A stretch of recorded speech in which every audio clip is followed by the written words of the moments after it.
Aí, conta esse testemunho pra nós aí. Primeira vez que eu fiquei com você já Mas ontem, né, eu não podia nem pra ceia, porque eu fui convocado para trabalhar ontem, né? Exatamente ali no Eldorado, no encontro LGBT. E nós vamos perder a ceia para ir para aquele lugar.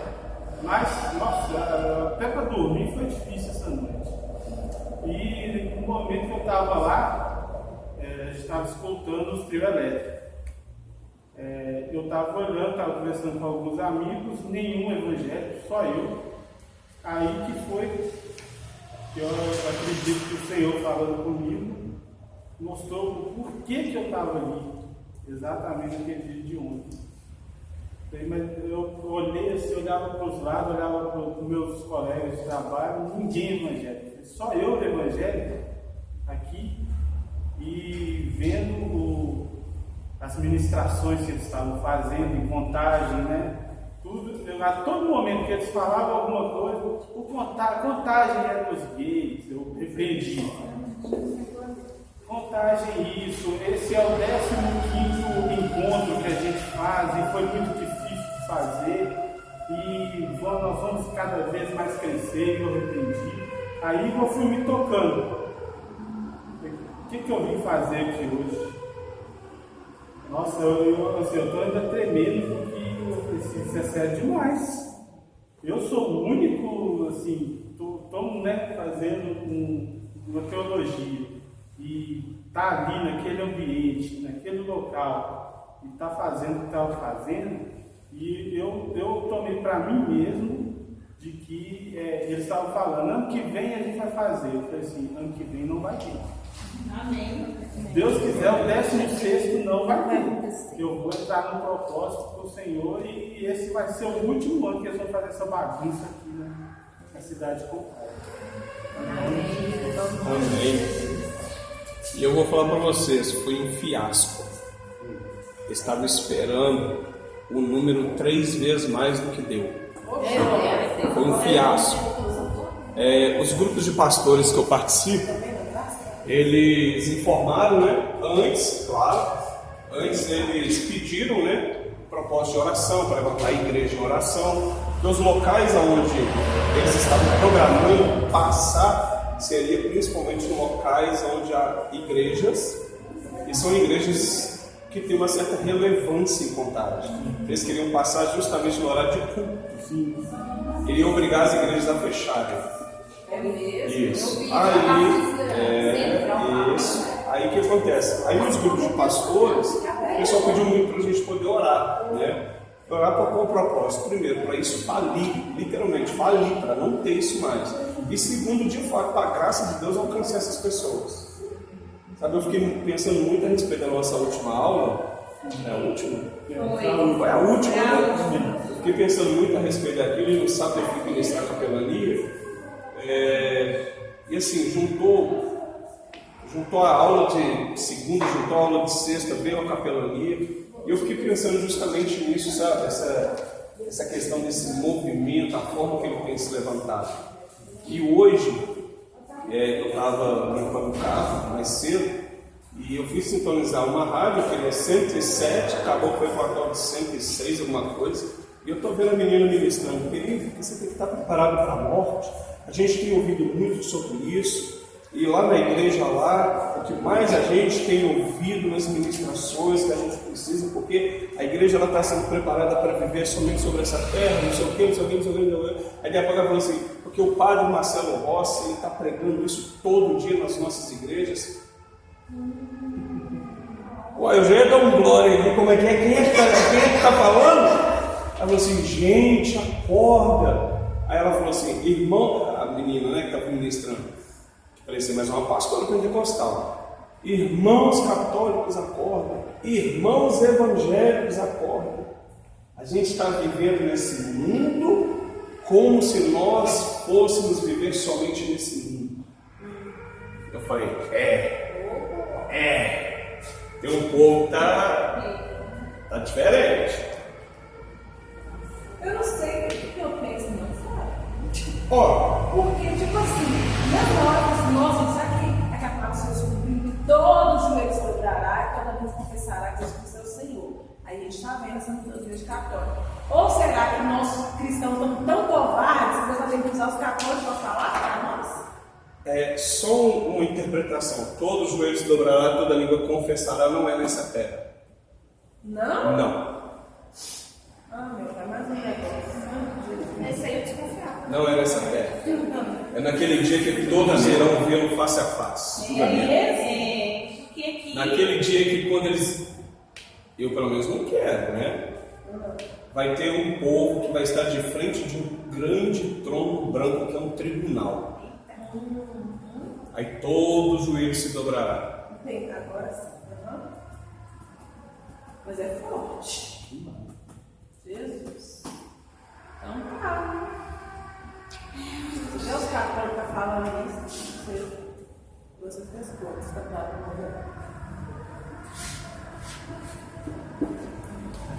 Esse fala, esse realmente eu já vi falar. Porém, no final, o administrador, o padre foi lá em intercessão da cidade Aparecida do Norte. Eu... Dentro da... Eu vou dizer assim, dentro da igreja, a igreja católica em geral, independente se ela é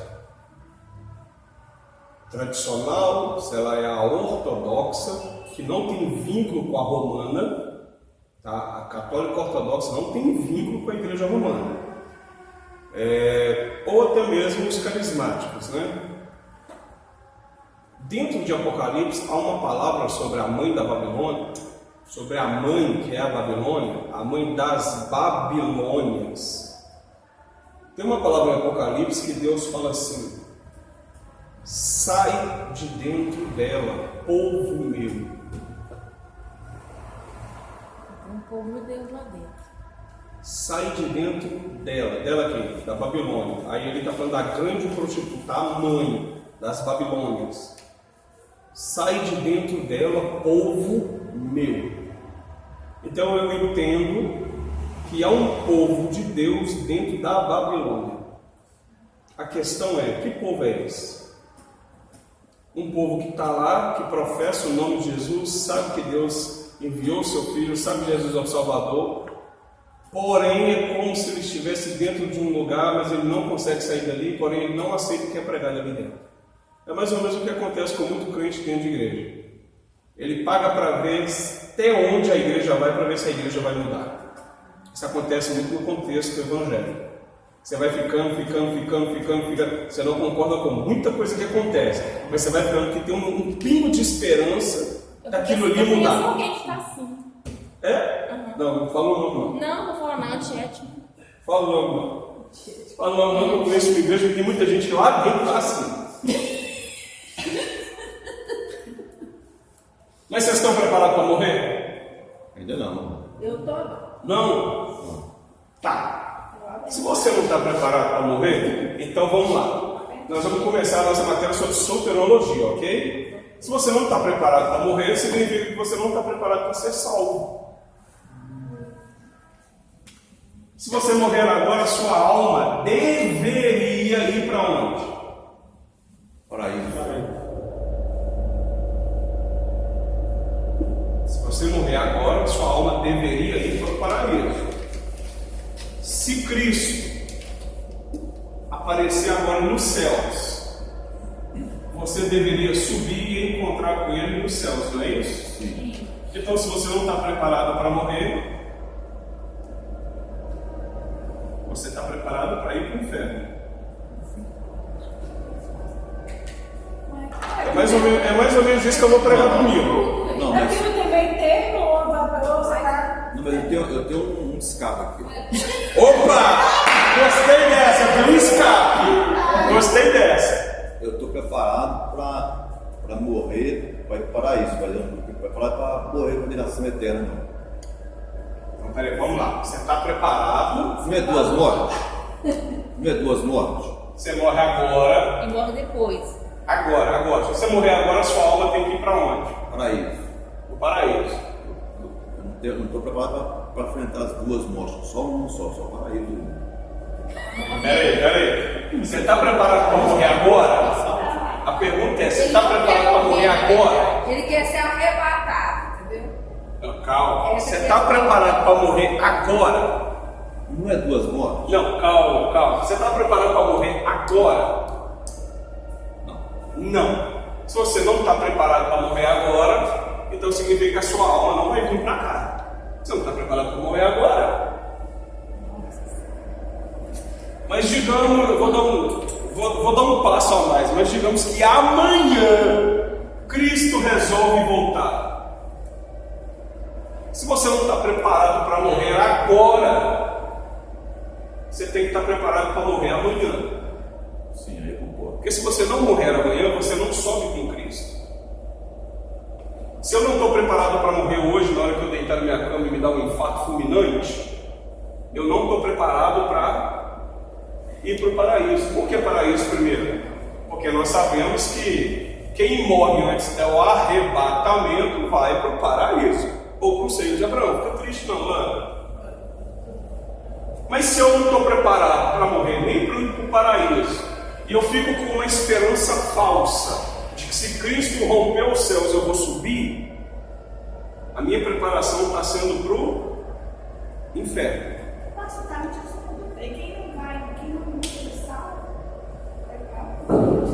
Quem não subiu no primeiro arrebatamento? Não, morreu hoje, agora. Agora, pá! Se ele não subir para o paraíso, ele vai para o local de tormento, que a Bíblia chama de Hades. Sheol é antes de Cristo. Então, se eu morro, mas não estou preparado para a minha morte, eu não vou para o paraíso. E mais uma vez eu volto a dizer, não basta apenas Romanos capítulo 10, confessar com a minha boca e crer no meu coração. Não basta somente isso. Não é o mesmo que não ter certeza da salvação. É o mesmo que não ter certeza. Se você não tem certeza, significa que Jesus, Cristo, ele tem que ser Senhor e Salvador da humanidade. Tem muitos que olham para ele e só encaram ele como Salvador, mas não veem ele como Senhor. Por quê? Como Senhor, ele diz para eu e você estarmos preparados. Como Salvador, ele diz que nos buscará. Mas como ele pode buscar uma pessoa que não se prepara? Aí vem aquela pergunta: pastor, como eu posso me preparar para a morte? Muito simples, a Bíblia ensina como que a gente prepara para a morte. Primeira coisa, conhecereis a verdade. Exato. A pergunta é: pelo fato de sermos crentes, nós já conhecemos a verdade? A verdade não é Jesus? Pelo fato de sermos crentes, nós já conhecemos a verdade? A verdade nós conhecemos, só ainda depende da libertação. Se liberta. Eu acho que sim. Paulinha ficou tão preocupada que ela já fez um coque e ela está anotando tudo e daqui a pouco ela começa a chorar. Tô quase a chorar. Nossa, não fala não. Eu acho que não. Para quem Jesus disse isso? Vamos pensar. João capítulo 8. Eu já vou entrar na matéria. Eu estou na matéria, mas eu já vou entrar na apostila. Vocês vão abrir a Bíblia, não? João capítulo 8? Ué? Aí, Paulinho. João capítulo 8.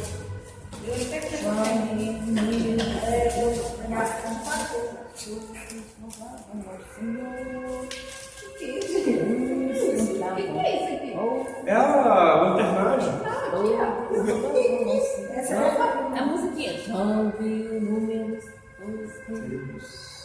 Então, esse cara isso é porque a madeira começou a entregar. 44. João 8. 44. Estou vendo que Ares, Leandro, Paulinho só na tecnologia. Só na tecnologia.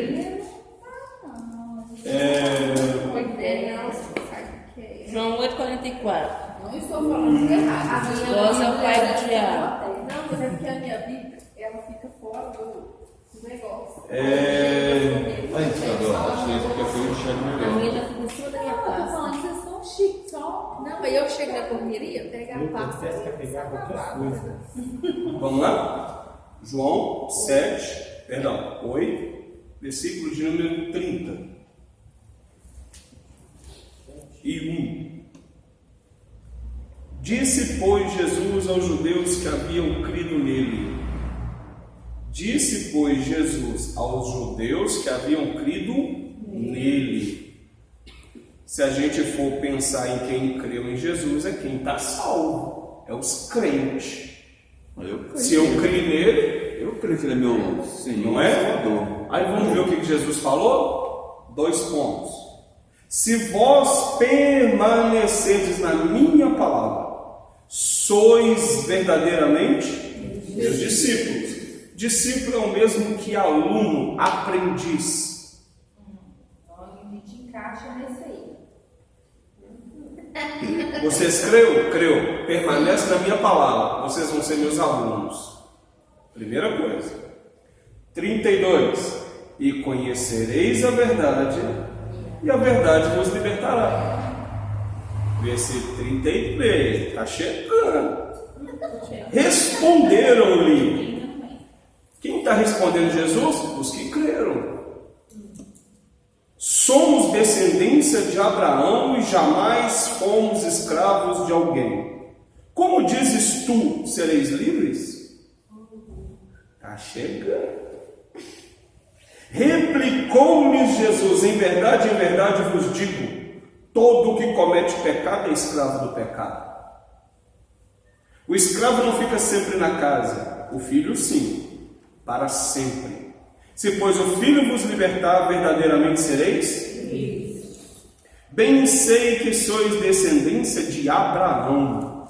Contudo, procurais matar-me, porque a minha palavra não está em vós. Quem foi que acabou de crer?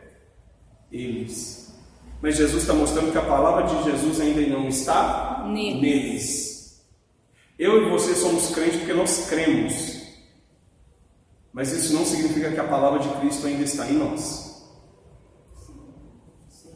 Somos crentes. Falamos até em língua. Cantamos que só. Só falta a gente rebolar. Mas isso não significa que a palavra dele está em nós. Porque ele diz, só tem um jeito de saber se a minha palavra está em você. Quando você ficar livre do pecado. Morrendo. Como é que eu fico livre do pecado? Quando eu não peco. E quando é que eu não peco? Quando eu não peco. Quando morrer, não tem pecado. Quando morre. Nós, presta atenção, nós, desde quando nós entramos para a igreja, ninguém nunca ensinou para nós. Você tem total poder de dominar o pecado. Sabe o que a gente aprende? Você pode até pecar, mas você tem que pedir perdão. Isso deixa uma brecha para nós. Sabe por que a gente ainda peca? Porque a gente é muito sem vergonha. E a gente fala assim, é só pedir perdão. É só pedir perdão. Por quê? Porque o próprio João, lá nas cartas, ele fala assim, filhinhos, não pequeis. Se porventura algum de vós pecar, tendes diante do Pai um advogado, ou seja, um sumo sacerdote, que vai interceder por você. E o próprio João ele vai falar a respeito desse sangue. Ele fala que esse sangue ele nos purifica, ok? Mas a Bíblia também fala que todo aquele que ama o mundo, amar o mundo é o quê? Fazer as práticas do mundo. Qual é a prática do mundo? O pecado. Todo aquele que ama o mundo se torna inimigo de Deus. Então eu e você, por vezes, somos inimigos de Deus. Por exemplo, vou dar alguns exemplos aqui. Eu, Leandro, se eu estiver no trânsito, eu consigo não pecar? Não, perfeito não. Esse é o problema. A nossa mente, ela foi ensinada, a nossa mente foi ensinada. Mas quem foi que me ensinou que eu preciso pecar no trânsito?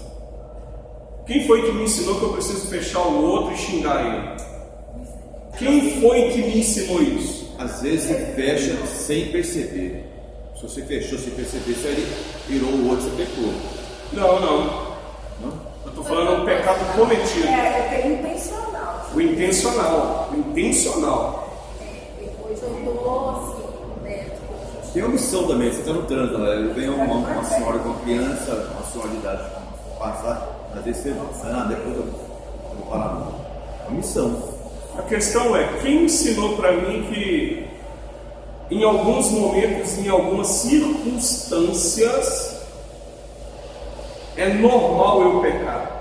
Porque nós aprendemos, como nós temos uma natureza pecaminosa, nós temos que lutar para não pecar. Opa, segura. Nós temos uma natureza. Mas onde abundou o pecado, Superar o problema é que a gente não sabe viver essa graça. Essa graça é que me faz não pecar. Porque no livro de Romanos, Paulo fala assim, presta atenção no que ele fala: eu vou pecar ainda mais para que esta graça superabunde ainda mais. Ele diz: de maneira nenhuma. Eu não vou dar vazão, ou seja, eu não vou dar liberdade para que isso aconteça. A gente peca porque a gente quer, gente. Pois é, pastor, mas no dia que o senhor falou que quanto mais a pessoa peca, o amor por Deus leva. Opa! Até que ela não conheça Cristo. Foi o caso de Maria.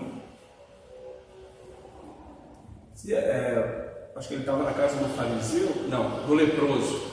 Quando ela entra, vai ungir os pés dele, chorando, enxugando o cabelo, né? O fariseu, o leproso, fala assim: se esse fosse profeta realmente, ele saberia que esta mulher é pecadora. Aí é onde ele lança a parábola sobre quem amou mais os dois, que devia mais, porque ela ainda não conhecia. Mas depois que a gente conhece, isso não nos dá o direito de pecar para que ele nos ame mais. Pelo contrário, é reconhecer que ele já nos amou e não pecar mais. O problema é que nós pecamos, gente, é porque Relaxar. a punição de Deus ela não é imediata. É por isso que a gente peca. Se Deus viesse com a sua punição imediatamente sobre nós, a gente não pecaria tanto. Se Deus marcasse a gente como marcou Caim, a gente não pecaria tanto. A gente despreza o sangue eterno que está sobre nós. Nós somos mais ou menos igualzinho à história do dragão. Gente, sabe quem gosta de filme, né? A história do dragão diz assim que ele foi coberto por sangue. O rapaz que matou ele, eu esqueci o nome, Siegfried, o nome do cara. Ele matou o dragão e o sangue do dragão encobriu ele. Só que quando o sangue estava encobrindo, e na mitologia diz que o sangue dava a ele vida eterna. Só que quando o sangue está caindo, uma única folha cai sobre o corpo dele e o sangue passa em cima. Logo, aonde a folha estava, é onde o sangue não pega. E era o único lugar mortal no corpo dele. Nós somos do mesmo jeito, cada um de nós tem uma folha no corpo. Para quem estava na escola dominical ontem, uma folha de figueira. Como você não estava, né, Paulo? Nem É eu. tipo comer o calcanhar de Aquiles. É só você! Ares está, o Ares deu um espetáculo aqui, só que está mais barbudo, né? Queridos, e isso mostra para mim e para você que quando Jesus, ele diz: bem sei que sois descendência de Abraão, contudo procurais matar-me, porque a minha palavra não está em vós. Se a palavra de Jesus não está em nós, significa que a gente mata ele a todo instante. Eu falo das coisas que vi junto de meu pai, vós, porém, fazeis o que viste em vosso pai. Então lhes responderam, 2 pontos: nosso pai é Abraão. E ponto final. Disse-lhe Jesus: se sois filhos de Abraão, praticai as obras de Abraão. Se eu for explicar sobre as obras de Abraão aqui, gente, a gente vai precisar de pelo menos umas 5 aulas para eu poder explicar as obras de Abraão. Então não dá. Ok? Versículo 40. Mas agora procurais matar-me a mim, que vos tenho falado a verdade que ouvi de Deus. Assim não procedeu Abraão. Vós fazeis as obras de vosso pai. Disseram-lhe eles: nós não somos bastardos, temos um pai que é Deus. Nossa, aí o bicho pegou. Replicou-lhe Jesus: se Deus fosse de fato o vosso pai, então Deus é pai de todo mundo. Deus é pai de todo mundo que está na igreja? Deus é pai de todo crente? Está vendo como que a Bíblia ensina para a gente que não é? Às vezes a gente acha que só fazendo a oração do Pai Nosso que nós somos filhos. E isso não é verdade. Se Deus fosse de fato o vosso Pai, certamente me havias de amar, porque eu vim de Deus e aqui estou, pois não vim de mim mesmo, mas Ele me enviou. Qual a razão por que não compreendeis a minha linguagem? É porque sois incapazes de ouvir a minha? Nossa, isso aqui, gente. Eu vou falar para vocês, eu não sei vocês, mas isso me dá vontade de chorar. Vocês são incapazes de ouvir a minha palavra. Vocês acham que vocês são filhos de Deus? Não são. Vocês acabou de me ouvir, mas vocês ainda também não são meus discípulos. Vocês não são meus alunos. Aí o versículo 44, que é o fechamento, né? Vós sois do diabo, que é vosso pai, e quereis satisfazer-lhe os desejos. Ele foi homicida desde o princípio, jamais se firmou na verdade, porque nele não há verdade. Quando ele profere mentira, fala do que lhe é próprio, porque é mentiroso e pai da mentira.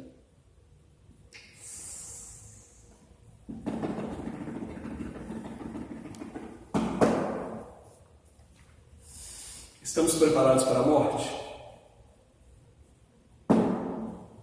Precisamos. Temos que estar, né? Precisamos. Agora, eu vou te fazer a pergunta. Não. Não. Eu não. Porque de todos vocês, o tanto de pecado que eu pequei, vocês nem acreditam.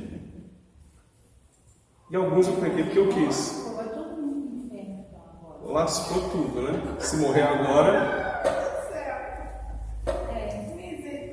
lascou tudo, né? Pastor, eu entendi. O senhor quer dizer, como Paulo passava para nós, né? Que ele tinha tanta certeza da salvação dele. Isso, Leandro. É isso aí, ó. Ele tinha certeza absoluta da salvação. Ele vivia como se não vivesse mais. Ele entendia que, Senhor, se eu morro agora, ou seja, essa vida não me importa. Lembrando que ele não era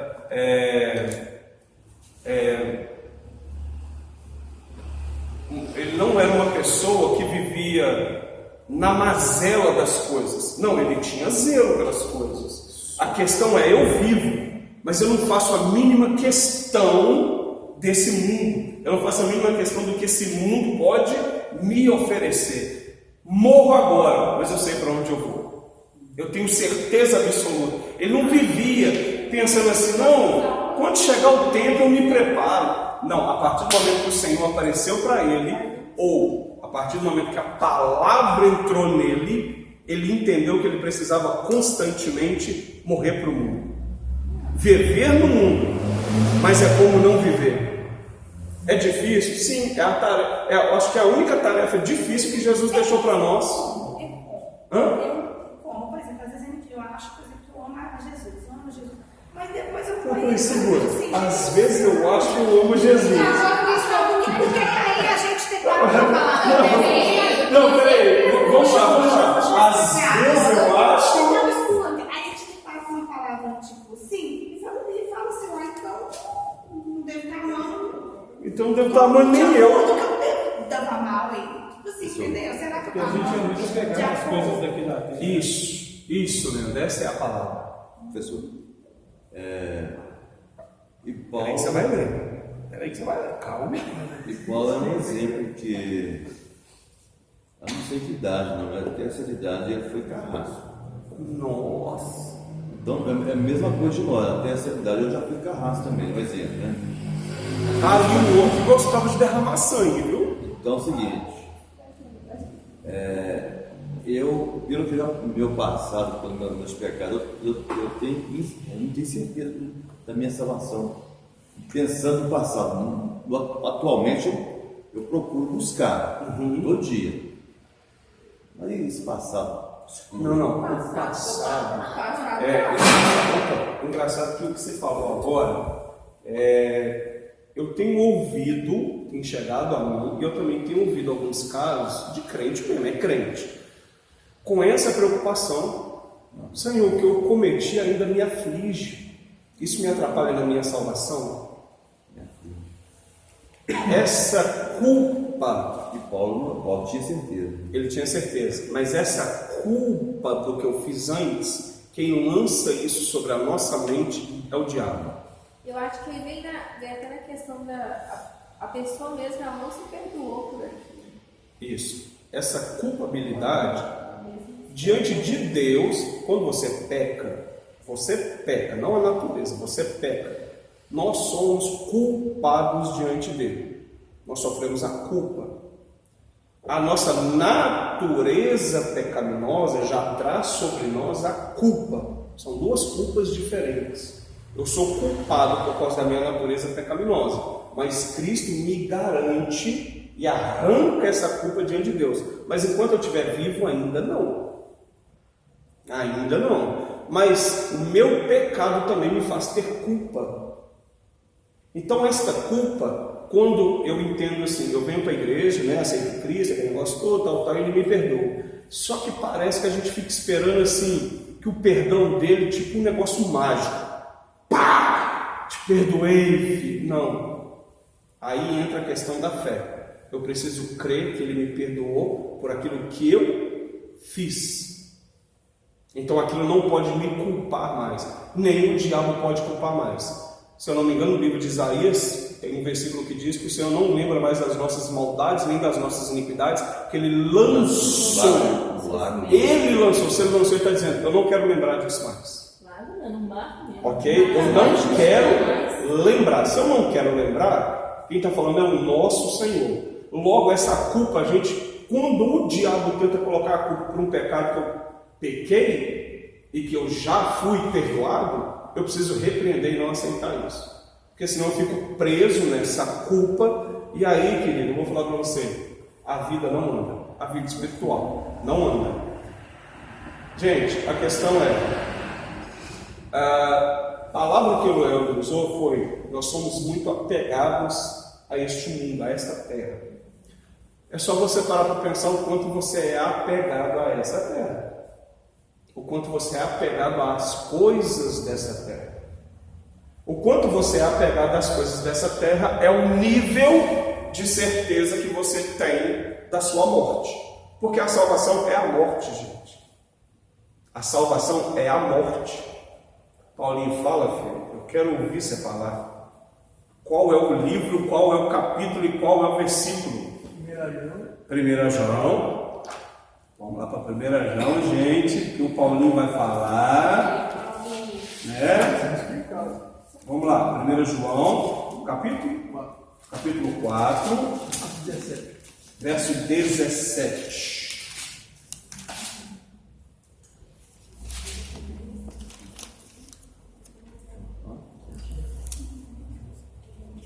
Capítulo 4, versículo 17, só o 17? Queridos, vamos ler o 17. Se precisar, a gente lê 2 antes, 2 depois. Mas versículo 17.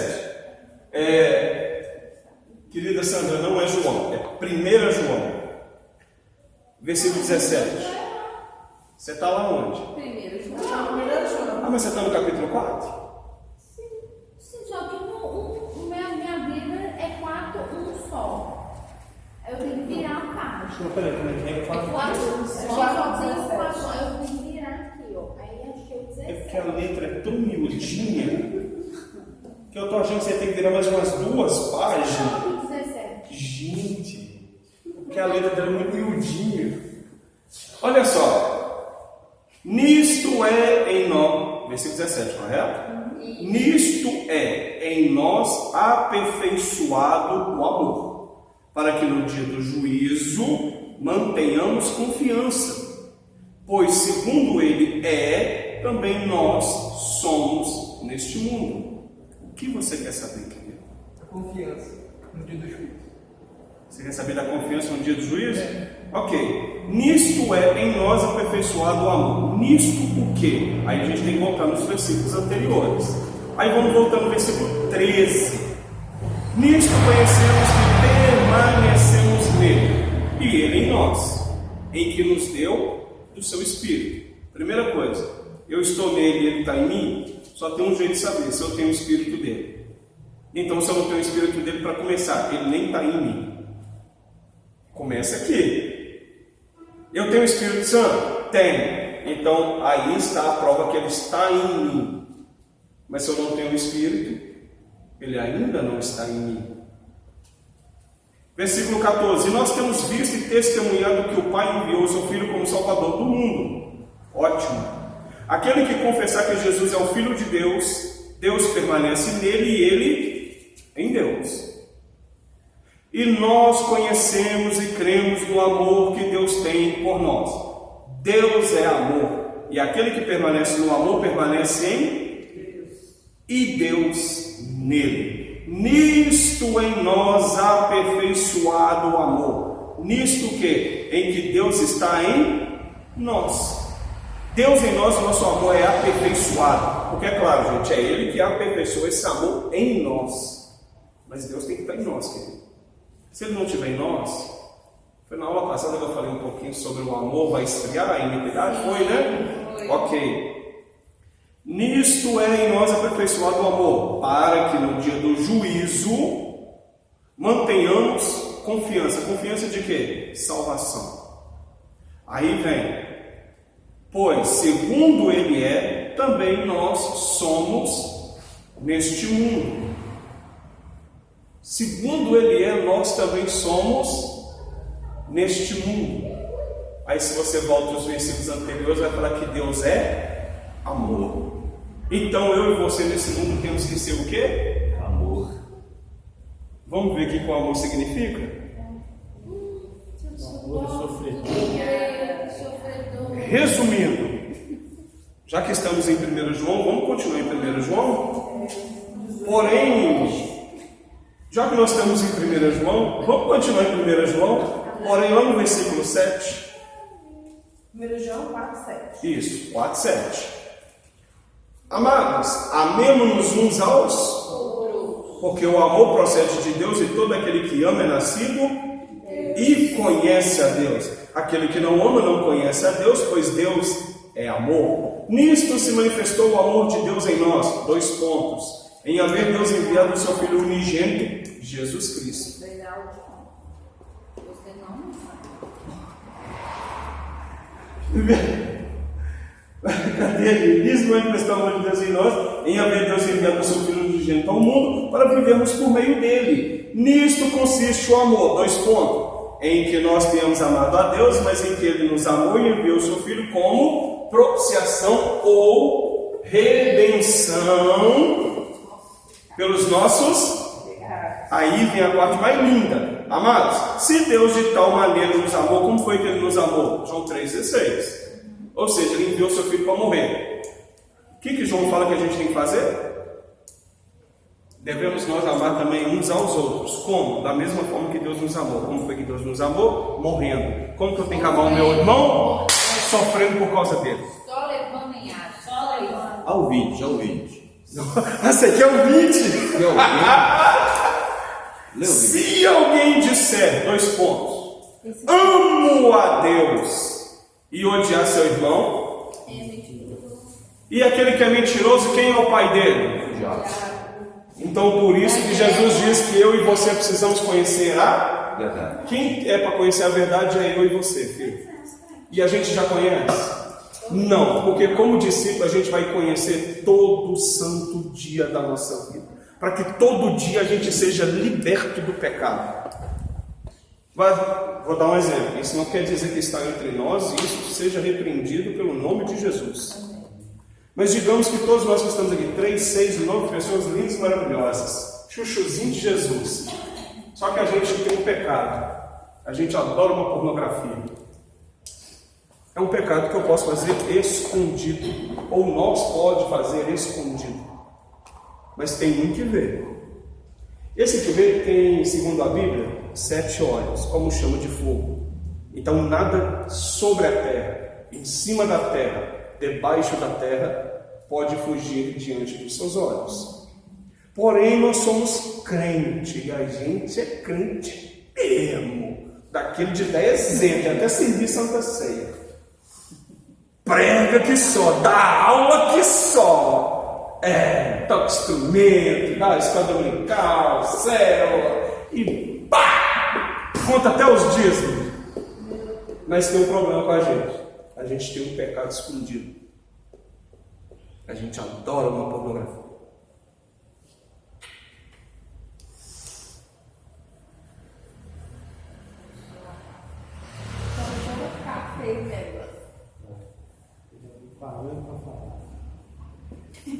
Rasga.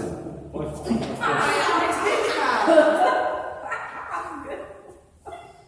Então, lá, molhou as palavras. Molhou as palavras.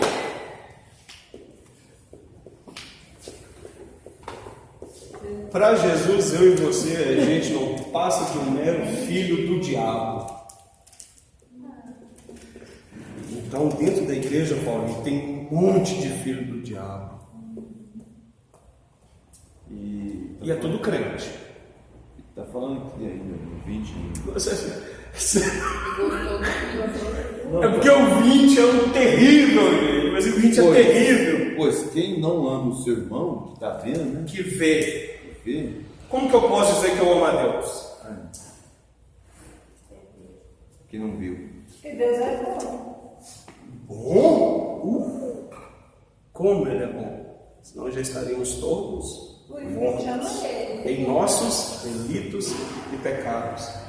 Então veja, se Ele nos amou, estando nós ainda mortos em nossos pecados, como discípulos nós deveríamos entender e deveríamos crer que precisaríamos viver segundo a sua misericórdia e o seu plano de salvação. Deveríamos viver de qual maneira? Em santidade. Mas o que é santidade? Há 2 tipos de santidades, inclusive, essa folhinha que eu passei para vocês aqui não é nem metade da matéria, tá, gente? Espera que vem mais. E tem muita coisa ainda para estudar. Por isso que eu falei que depois que eu voltar de Angola, a gente ainda vai terminar essa matéria. Observe, santidade, ao qual o Senhor já nos santificou. E uma outra que se chama santidade progressiva, que é aquela que o apóstolo Paulo escreve aos Tessalonicenses, dizendo que eles deveriam procurar a santificação, sem a qual ninguém verá a Deus. Quando eu falo santificação, a palavra santificação no contexto geral é o quê? Separação.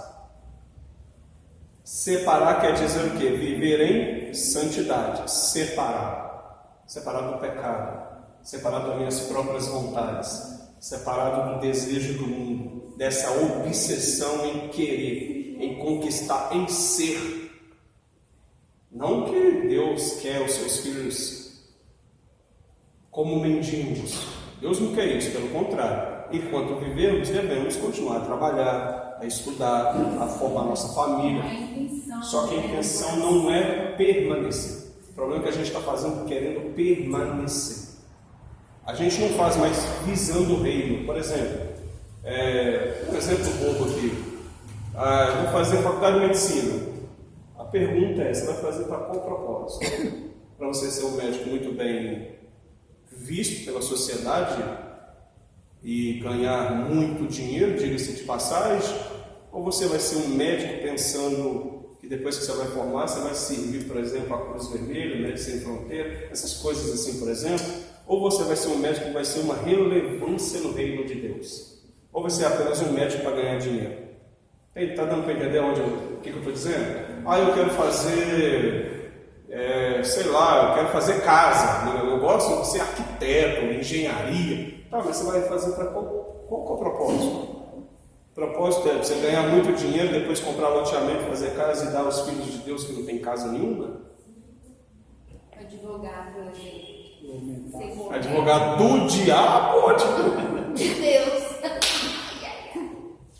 É forte esse nível de Gente. advogado, né? Quando ele tem que defender uma causa que ele sabe que a pessoa legal. Difícil. Mas Como veja, que queridos. fica essa questão? Então, assim como a Bíblia é lei.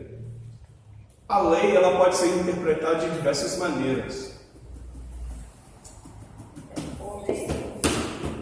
É igual aquela questão do policial cristão. Uma coisa é ele precisar se defender, quer dizer, agora uma coisa, quando ele gosta. Uma coisa é quando ele utiliza daquilo para fazer justiça. Defende bandido. Por causa de dinheiro. Porque eles caem não. Meu tio é advogado, ele fala, não defende bandido. Onde ele vai fazer bandido aí não pega. Então, então questão de caráter. A decisão Questão de escolha. Escolhe pronto. Aí ele muda o cidadão, mas ele sabe que ninguém pega. Ele pode advogado de aço. Pronto. A pergunta é, Paulinho, se tu morreres hoje, para onde tu vais? Ficou até vermelho agora. A questão Pergunta para o Cristo. tá passando mal. Tá passando mal. Daqui a pouco ela melhora. A pergunta é, gente.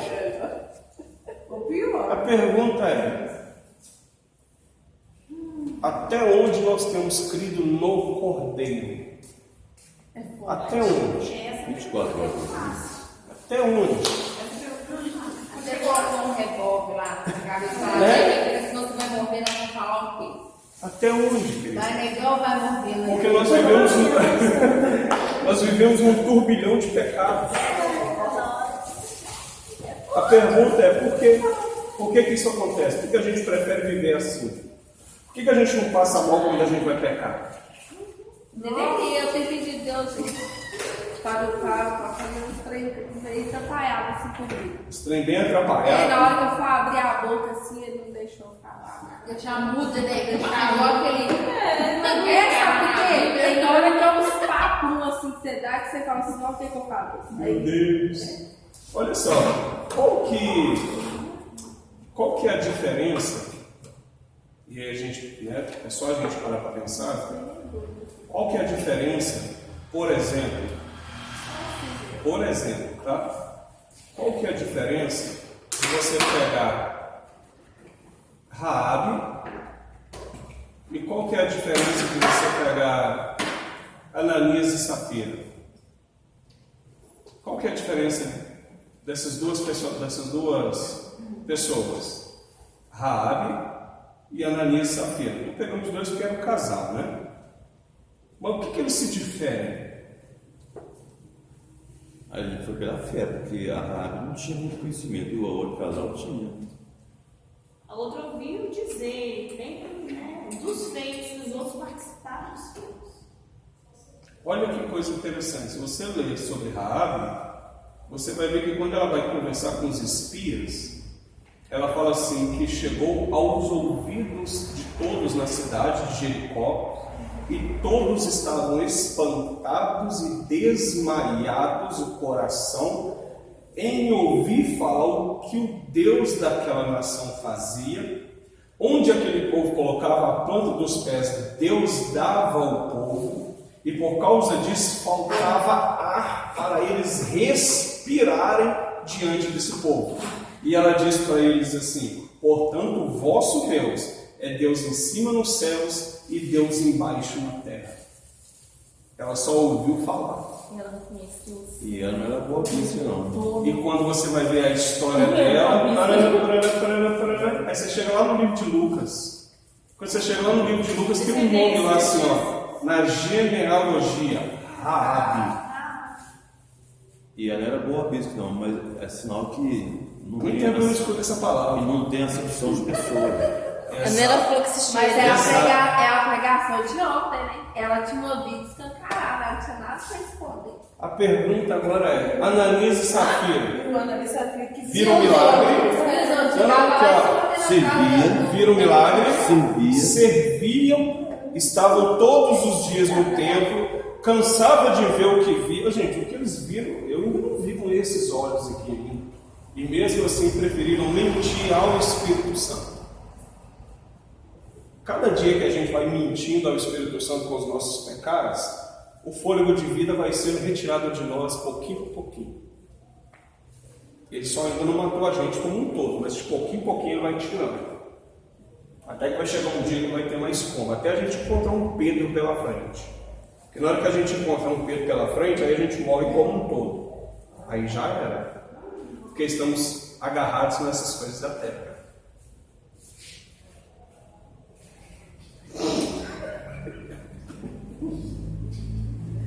Minha pressão sobe, minha cabeça treme, é a falta de ar.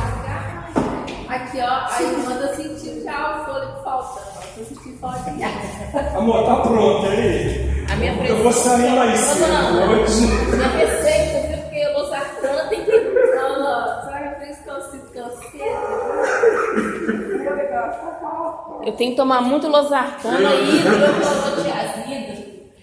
Eu tô sem fala. Ai, Jesus. Mas isso tá quente. Eu tô quente. Gente, a questão é, não tem como a gente arrumar a nossa vida, né? Vou usar aqui um português mais chulo. Não tem como a gente arrumar a nossa vida na hora que a morte bater na nossa porta. Porque a morte, ela não só bate, ela entra. Pois é, né? Pois é, aí não tem como arrumar a vida mais não. Ou a gente arruma a nossa vida enquanto estamos aqui, ou então depois já era. Tem um quarto fulminante, você vai pensar assim, cadê o telefone? Cadê? Não dá nem morreu. Morreu. Aí você morreu. Aí nós vamos assim, ó, morreu, acabou. Aí vocês vão. Aí vocês vão chegar assim no caixão, nossa, mas era tão bonzinho. Vai saber. Vai saber. Ela joga aquele negócio no meu. Ué. E aí? A pergunta é. Mas na verdade, ela joga o coração Estou indo pra vontade de chorar. A gente ri, sabe por quê? Não tem como Pode contrair. Não, nós vamos chorar. Nós vamos fechar. Gente, nós estamos fechando. O cinto tá fechando. Tá fechando. Gente, pensa no estreito. Pra mim não é estreito, é estreitíssimo. Isso tem que fazer um menorzinho de todos. Isso, Meu Deus, é um buraquinho de uma agulha. O que você tá falando, né, Só que isso é quase impossível. Aqui, ó. Deixa eu falar com essa menina aqui, ó. Se alguém disser amo a Deus e odeio o irmão, então você vigia, irmão. Acho que tá me xingando. Eu amo a Deus, mas eu te odeio. Volta aqui. Aí, ó. Foi declarado. Entendeu? Senta. E ó, ele tá filmando. Gente, pega Quem a tá postinha. filmando? Nossa, Ô, pastor, vou tomar café, tá? Vamos sim. Vamos sim. A nova. Fabíola, eu vou te pedir perdão porque eu tomei Santa Ceia. Não vou te aceitar seu perdão. Mas vai ter que perdoar, minha Não vou filha. dizer. Não. Deixa. Eu também ceiei ontem, mano. Dentro, gente, só essa primeira parte aí, por favor. Não foi de coração, não. Daqui a pouco ela fala que me odeia de novo. Conheço a pessoa. Dentro deste contexto da redenção. Aquele que pede e deixa. Detalhe. Que, menina? Eu tô lendo já. Isso aqui, vocês irão perceber que não fala apenas de salvação eterna. Não é só de salvação eterna. Dentro deste contexto da redenção, que fica esclarecido que de fato vencer e a abrangência desta. Por redenção entende-se que é a ação ou efeito de redimir, ato de se redimir. Não é si não, gente, é ser. Coloca um Rzinho aí, por favor. Ato de ser redimido, por favor.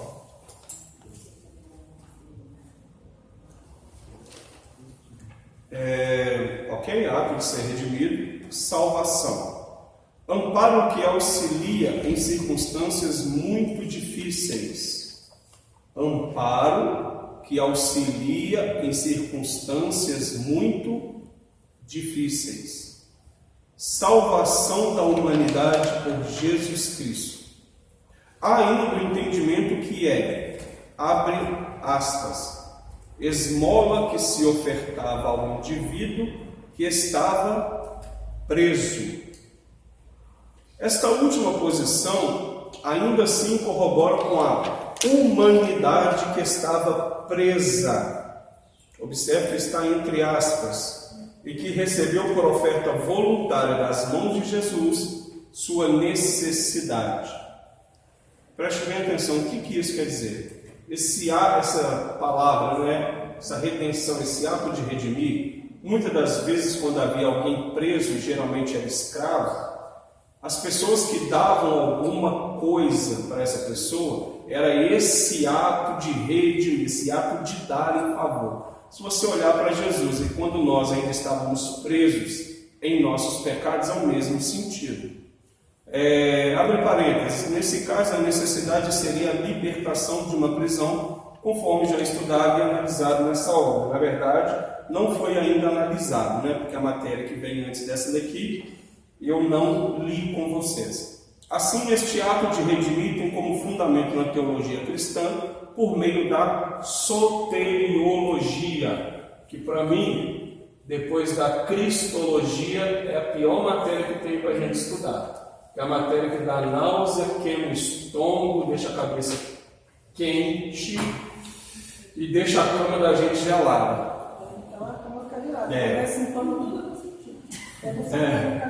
Não esqueçamos que Deus, desde a eternidade, determinara a redenção da humanidade. Paulinho, depois você abre para mim, por favor. 1 Pedro 1, 19 e 20, faça favor, tá? Não esqueçamos que Deus, desde a eternidade, determinara a redenção da humanidade. A história, desde o tempo da queda até a manifestação de Jesus, foi providencialmente arranjada no sentido de preparar o caminho da referida redenção. Aí, Isaías 43, só para vocês saberem o que fala aqui, a gente tomar café, porque senão vocês vão ficar desesperados aí.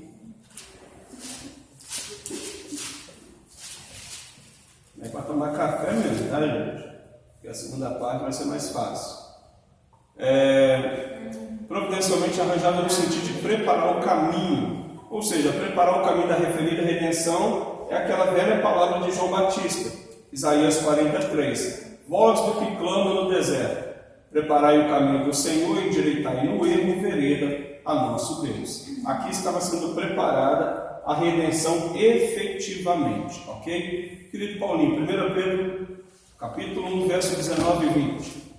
Mas com o precioso sangue de Cristo, como de um cordeiro imaculado e incontaminado, o qual, na verdade, em outro tempo, foi conhecido, ainda antes da fundação do mundo, mas manifestado nesses últimos tempos, por amor de vós. Ok, então Pedro confirma dizendo que Jesus foi morto antes da fundação do mundo. Antes de nós sequer pensarmos em nossa vida e existência, o Cordeiro já havia sido entregue em favor do mundo, da humanidade. Porém, ele foi manifestado nesses últimos dias, ou seja, há 19 anos atrás. Então, eu e você, se olharmos para Pedro, 1 Pedro 19, você vai perceber que ele fala que é de um sangue preciosíssimo. Tem tradução que fala que é de um sangue que não há valor. Mas em qual sentido de não haver valor? Não há como se pagar, como se mensurar o preço. Ok? Por enquanto a gente para aqui, vamos tomar um café, tá? E tome café mesmo de verdade. A segunda parte a gente está preparado.